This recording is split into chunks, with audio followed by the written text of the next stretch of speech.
កាលពីព្រេងនាយនៅលើដីយើងនេះគ្រប់ស្រុកទាំងអស់មិនមានពស់ពីសនិងពស់ឥតពីសទេមានតែពស់កេងកង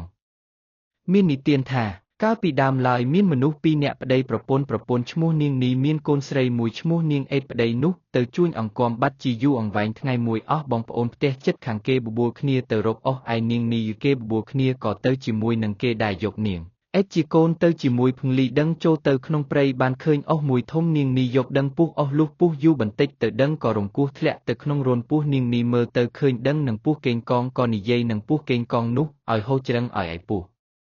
កេងកងឆ្លើយឡើងថាអើបើនាងឯងដោយអញធ្វើជាប្រពន្ធអញទើបអញឲ្យដឹងបើនាងមិនដោយអញមិនធ្វើជាប្រពន្ធអញនោះអញមិនឲ្យដឹងទេនាងនីយពុះកេងកងថាដូច្នោះហើយហេតុតែជាស្រីខូចក៏ទទួលព្រមថាអើលែងតែអ្នកឯងឲ្យដឹងមកខ្ញុំចាំល្ងាចខ្ញុំឲ្យមេអេតមកហៅពោះកេងកងឬនាងនីថាដូច្នោះក៏ឲ្យដឹងមកនាងនីផ្ដាំដល់ល្ងាចសឹមឲ្យមេអេតមកហៅហើយនាងនីក៏ទូលអស់ទៅផ្ទះជាមួយនាងអេតលុះដល់ប្រលប់នាងនីក៏ប្រើនាងអេតជាកូនទៅហៅពោះកេងកងនាងអេតទៅដល់មាត់រន្ធពោះឆ្លើយថាពោះកេងកងនាងនីឲ្យហៅឯពោះកេងកងលឺហើយចេញមកនាងអេតឃើញពស់ក៏ភ័យខ្លាចព្រឺស្ញាប់អស់ទាំងខ្លួនប៉ុន្តែខ្លាចម្ដាយព្រោះម្ដាយប្រើមកក៏ខំសង្កត់ចិត្តនាំពស់ទៅផ្ទះពស់នោះធំណាស់លូនទៅលើស្មៅបាក់រៀបអស់ដល់ផ្ទះហើយក៏ឡើងទៅដេកជាមួយនឹងនាងនីនិយាយនឹងពស់កេងកងថាខ្ញុំមានប្តីឥឡូវនេះគាត់ទៅជួញអង្កាំ2-3ឆ្នាំមកម្ដងពស់កេងកងសួរថាប្តីនាងឯងនៅប៉ុន្មានថ្ងៃប៉ុន្មានខែទៀតនឹងមកដល់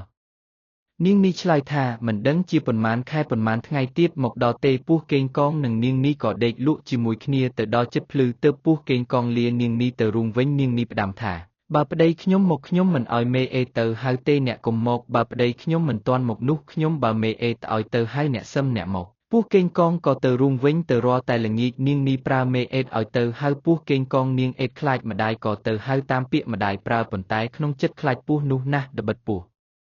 នោះធំហើយវែងផងមួយទៀតខឹងក្នុងចិត្តត្បិតម្ដាយសហាយនឹងពស់នាងអេតទៅដល់មាត់រូងហៅថាពស់កេងកង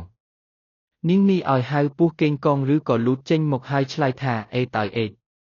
បើអញទៅឪពុកអេតនៅកាប់កោញដាច់នាងអេតឆ្លើយថាឪពុកអញទៅជួញអង្កាំ2-3ឆ្នាំមិនទាន់មកដល់ពស់កេងកងឮនាងអេតប្រាប់ដូច្នោះក៏លូនចេញអំពីរន្ធមកហើយចេះតែទៅមកតែសប្តាហ៍ថ្ងៃនាងនីសហាយពស់កេងកងតតែផាមដល់យូរបន្តិចទៅប្តីនាងនីមកពីជួញអង្កាំវិញឃើញនាងនីពស់ធំសង្ស័យក៏សួរនាងអេតជាកូននាងអេតប្រាប់ឪពុកថាម៉ែគាត់សហាយជាមួយនឹងពស់កេងកងតែវេលាប្រលប់កាលណាឲ្យខ្ញុំទៅហៅតែសប្តាហ៍ថ្ងៃឪពុកឮនាងអេតប្រាប់ដូច្នោះក៏និយាយនឹងនាងអេតថាដល់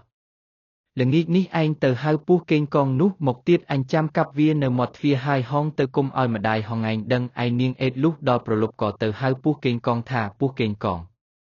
នាងនីឲ្យហៅពស់កេងកងលឺហើយឆ្លើយថាអេតឲ្យអេតបើអញទៅឪពុកអេតនៅកាប់កោញដាច់នាងអេតឆ្លើយថាឪពុកអញទៅជួញអង្កាំ2-3ឆ្នាំមិនទាន់មកដល់ពស់កេងកងឮនាងអេតប្រាប់ដូច្នោះស្មានថាឪពុកមិនទាន់មកពីជួញអង្កាំមែនក៏ទៅសប្តាហ៍ថ្ងៃឯឪពុកនាងអេតកាន់ដាវពួននៅមាត់ទ្វារចាំកាប់ពស់កេងកងលូនចូលក្នុងទ្វារបន្តិចឪពុកនាងអេតកាត់ក្តាច់ហើយកាត់មួយកំណាត់ខាងកន្ទុយយកទៅដាក់លើស្លាកមួយកំណាត់ខាងក្បាលយកទៅដាក់លើមេឃពុត្រាឯកណ្ដាលខ្លួនឲ្យនាងអេតយកទៅពន្លះពន្លត់ស្បែកចោលហើយផ្ដាំនាងអេតថាគុំឲ្យម្ដាយហងឯងដឹងតែត្រូវទុកសាច់ស្វឲ្យម្ដាយហងឯងស៊ីឪពុកនាងអេតក៏លាងឈាមពុះជ្រះអស់មិនឲ្យមានសល់ឯនាងពុំបានដឹងជាប្តីកាប់ជាសហាយស្លាប់ទេព្រោះពេលនោះនាងនីមិននៅទៅសួរបងប្អូននៅផ្ទះឆ្ងាយលុះព្រឹកឡើងនាងអេតយកសាច់មកសទុកឲ្យនាងនីជាម្ដាយស៊ីនាងនីឃើញសមឆ្ងាញ់រលើបទាំងចានទាំងឆ្នាំងក៏សួរនាងអេតថាបានសាច់អ្វីសើមេអេតនាងអេតប្រាប់ថាសាច់ជ្រូកនាងនីគិតស្មានថាសាច់ជ្រូកមែនក៏ឲ្យដួសសំយកមកស៊ីបាយកាលនាងនីដួសសំយកមកឲ្យនាងនីជាម្ដាយស៊ីនោះមានក្អែកមួយវាឃើញក្បាលពស់ដាក់លើមេឃពុត្រាវាចង់ស៊ីសាច់ពស់វាបោថាក៏លោក្លែមខ្លំលុបសាច់ប្តីឯងនាងនីកំពុងតែស៊ីបាយឬក្អែកបោដូច្នោះក៏មើលទៅលើដើមពុត្រាឃើញក្បាលពស់កេងកងលើមេឃហើយនាងនីនឹកអាណិតស្រក់ទឹកភ្នែកតែនាងនីពុំហ៊ានយំព្រោះខ្លាចប្តីដែលអង្គុយស៊ីបាយជាមួយគ្នាប្តីឃើញនាងនីស្រក់ទឹកភ្នែកក៏សួរថាហេតុដូចម្ដេចបានជាស្រក់ទឹកភ្នែកនាងនីឆ្លើយថាស៊ីបាយក្តៅសមក្តៅរើកូនចៅរលោងទឹកភ្នែកឯក្អែកនោះចេះតែបោលោកក៏លោក្លែមខ្លំលុបសាច់ប្តីឯងក្បាលដាក់លើមេឃពុត្រាកន្ទុយដាក់លើស្លាកនាងនីមើលទៅលើស្លាកឃើញកន្ទុយពស់កេងកងនៅទីនោះឯប្តីនាងនីដឹងថាប្រពន្ធសហាយនឹងពស់កេងកងពិតប្រាកដក៏នឹកក្នុងចិត្តខឹងចង់សម្លាប់នាងនីប៉ុន្តែធ្វើមិនឲ្យនាងនីដឹងខ្លួនដល់នាងនីផាមចាស់ថ្ងៃចិត្តនឹងសម្រាលប្តីបបួលទៅកក់សក់នៅ មាត់បឹងលុះដើរទៅដល់មាត់បឹងប្រាប់ប្រពន្ធថាទៅទៀតឲ្យ